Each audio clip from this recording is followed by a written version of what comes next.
Berikut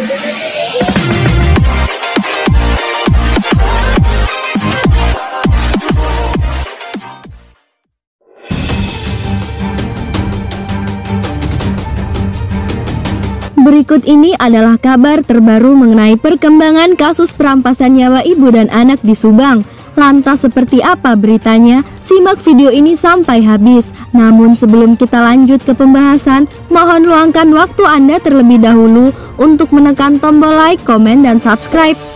Serta nyalakan lonceng notifikasinya agar Anda tidak ketinggalan berita menarik lainnya dari channel ini. Jika sudah, mari kita simak videonya sampai habis agar tidak terjadi adanya sebuah kesalahpahaman. Lebih dari 6 bulan kasus Subang berlangsung. Hingga saat ini polisi belum juga berhasil menemukan titik terang di balik meninggalnya Tuti Suhartini dan Amalia Mustika Ratu. Perlu diketahui bahwa kasus ini telah berlangsung selama 6 bulan sejak pertama kali terungkap pada 18 Agustus 2021 silam. Seratusan saksi sudah dimintai keterangan, barang bukti sudah dikumpulkan, namun polisi belum juga dapat menetapkan siapa tersangka kasus yang menghebohkan publik tersebut. Pada 18 Agustus 2021 lalu di Jalan Cagak Kabupaten Subang, Tuti dan Amelia ditemukan sudah dalam keadaan tak bernyawa dan ditumpuk di dalam bagasi mobil Alphard. Saksi-saksi dari internal keluarga menjadi fokus pemeriksaan pihak kepolisian. Pasalnya, ada konflik internal keluarga setelah Yosef Hidayah menikah lagi dengan istri muda yaitu Mimin Mintarsih. Hubungan Yosef dan Tuti pun merenggang, apalagi Tuti kerap melihat suaminya Yosef bermesraan dengan Mimin di depan publik. Di awal-awal kasus ini, polisi pun bolak-balik memeriksa Mimin sebagai saksi. Kasus Subang ini ditangani oleh Polda Jabar setelah sebelumnya ditangani oleh Polres Subang. Namun meski ditangani Polda Jabar, kasusnya belum juga menunjukkan adanya tanda-tanda akan terungkap. Penyidik Polda Jabar baru membuat sketsa wajah pelaku, namun belum juga menangkapnya. Kini, Mimin sudah lama tak terdengar. Kuasa hukum Mimin, Fajar Sidik, mengatakan jika kondisi terbaru Mimin saat ini baik-baik saja. Bahkan Fajar pula mengatakan jika kliennya sudah kembali normal seperti biasanya, terutama pada pola makannya. Menurutnya, Mimin sendiri sempat mengalami kondisi yang sangat down karena banyaknya asumsi-asumsi masyarakat yang selalu saja menyudutkan dirinya. Di sisi lain, Kapolda Jabar Irjen Pol Suntana buka suara terkait perkembangan penanganan kasus perampasan nyawa di Subang ini. Dirinya mengatakan bahwa Direktur Reserse sudah memberikan laporan perkembangan ke arah yang positif.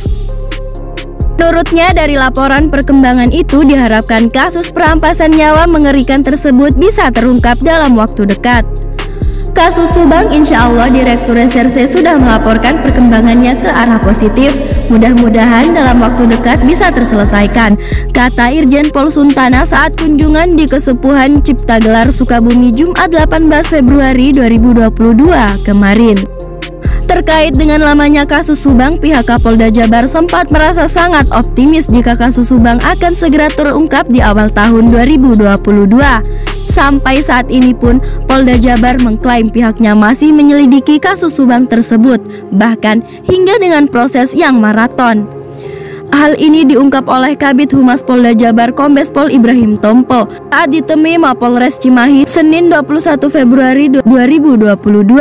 Ia menegaskan bahwa sejak awal pihaknya intens dan maraton untuk mengungkap kasus perampasan nyawa tersebut supaya bisa memberikan keadilan bagi korban dan pihak keluarga.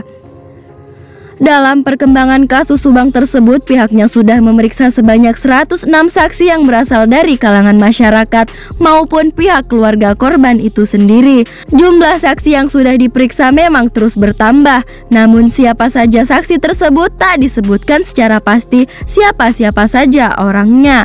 Ibrahim mengatakan ratusan saksi yang selama ini sudah diperiksa dalam kasus perampasan tersebut tentunya yang ada kaitannya dengan kasus ini. Sementara terkait hasil olah tempat kejadian perkara atau TKP, alat bukti dan petunjuk dalam kasus ini memang sudah ada, tetapi terkait hal tersebut belum bisa diekspos kepada publik karena masih termasuk pada materi penyidikan. Seperti yang telah diketahui, korban dalam kasus perampasan nyawa ini yakni Tuti Suhartini sebagai ibu dan anaknya Amalia Mustika Ratu alias Amel.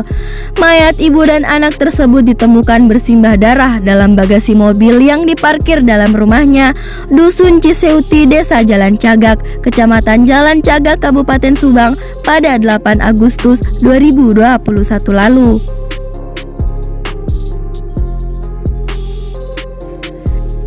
Nah, itulah tadi berita yang dapat kami rangkum. Bagaimana menurut Anda sekalian? Silahkan tinggalkan komentar Anda sekalian di bawah ini ya. Saya pribadi pamit undur diri dan sampai jumpa di next video selanjutnya. Terima kasih.